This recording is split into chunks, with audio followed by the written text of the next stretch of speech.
தலைகீழாக மாற்றி அவசரகதியிலே பல தீர்ப்புகளை எழுதி வருகிறார்.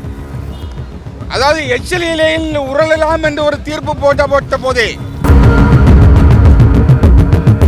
பதவி பிரமாணத்துக்கு விரோதமாக தீர்ப்புகளை ஒரு லட்சமாக அவசர கோலத்தில் வழங்கி வரும் நீதிபதி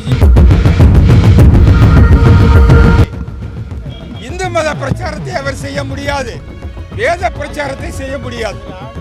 அப்படி அவர் செய்வார் என்றால்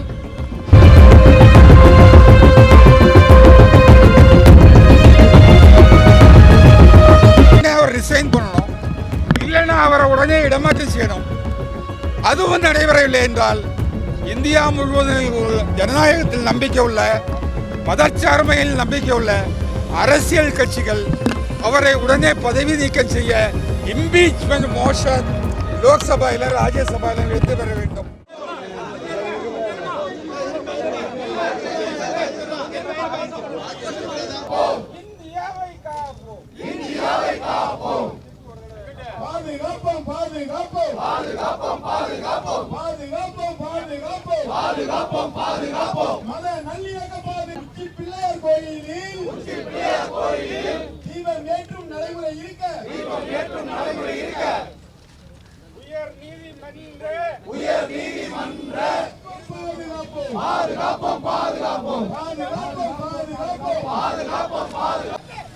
வழக்கறிஞர் நண்பர்களே,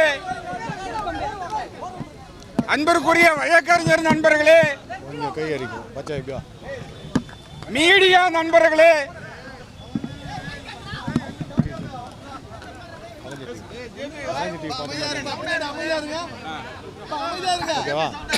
அன்பிற்குரிய வழக்கறிஞர் நண்பர்களே, மீடியா நண்பர்களே, பொதுமக்களே, இன்றைக்கு சென்னை உயர்நீதிமன்றத்துடைய நீண்ட நெடிய வரலாற்றிலே ஒரு அசாதாரணமான சூழ்நிலை உருவாகியுள்ளது. உள்ளிருந்தே கெடுப்பார்கள் என்று சொல்லுவார்கள். நீதித்துறையினுடைய சுதந்திரத்தை, நீதித்துறையினுடைய கண்ணியத்தை, நீதித்துறையினுடைய மாண்பை, பெருமையை, கீர்த்தியை உள்ளிருந்தே கெடுக்கக்கூடிய வேலையை நீதிபதி ஒருவரே செய்வதுதான் மிகவும் ஒரு அதிர்ச்சியான விஷயம். பிரச்சனையே இல்லாத ஒரு சூழ்நிலையை திருப்பரங்குன்றத்திலே ஒரு பிரச்சனையாக உருவாக்கி ஒரு அவசர கோலத்திலே ஒரு தீர்ப்பை நல்கி அவசர கோலத்திலே ஒரு கண்டெம்ட் பெட்டிஷனை எடுத்து அவசர கோலத்திலே திருப்பரங்குன்றத்திற்கு எந்த சம்பந்தமும் இல்லாத நபருக்கு சிஎஸ்எஃப் பாதுகாப்பு வழங்க உத்தரவிட்ட சென்னை உயர்நீதிமன்ற மதுரை கிளையினுடைய நீதிபதி திரு ஜி.ஆர். சாமிநாதனுடைய அவசர கோல உத்தரவு, ஒருதலை பட்சமான உத்தரவு எந்த வகையிலும் அரசியல் சட்டத்துக்கு உகந்தது அல்ல, சட்ட விதிமுறைகளுக்கு உகந்தது அல்ல. நீதிபதி திரு ஜி.ஆர். சாமிநாதன் அவர்கள் பதவியேற்ற காலத்திலிருந்தே பல பிரச்சனைக்குரிய தீர்ப்புகளை கூறி வருகிறார்.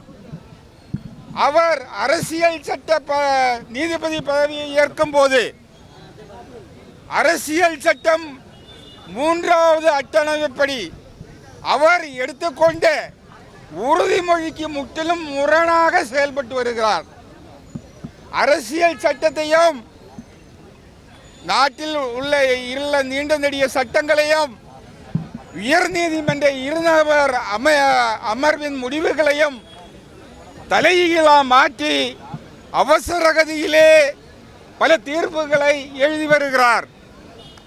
அதாவது எச்சில் இலையில் உருளலாம் என்று ஒரு தீர்ப்பு போட்ட போதே 2017ஆம் ஆண்டில், அது 24ஆம் ஆண்டில் தீர்ப்பு வந்த போதே இந்தியா முழுவதும் மிகப்பெரிய சர்ச்சை எழுந்தது.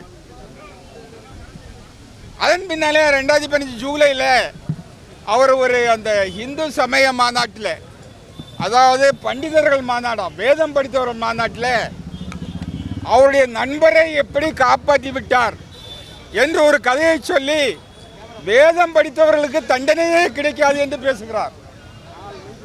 அதை ஒட்டிதான் வாஞ்சிநாதன் அவர்களுடைய பிரச்சனையும் வந்தது. நீதிமன்றத்திலே அவர் நீ ஒரு கோழையா என்று கேட்டார்.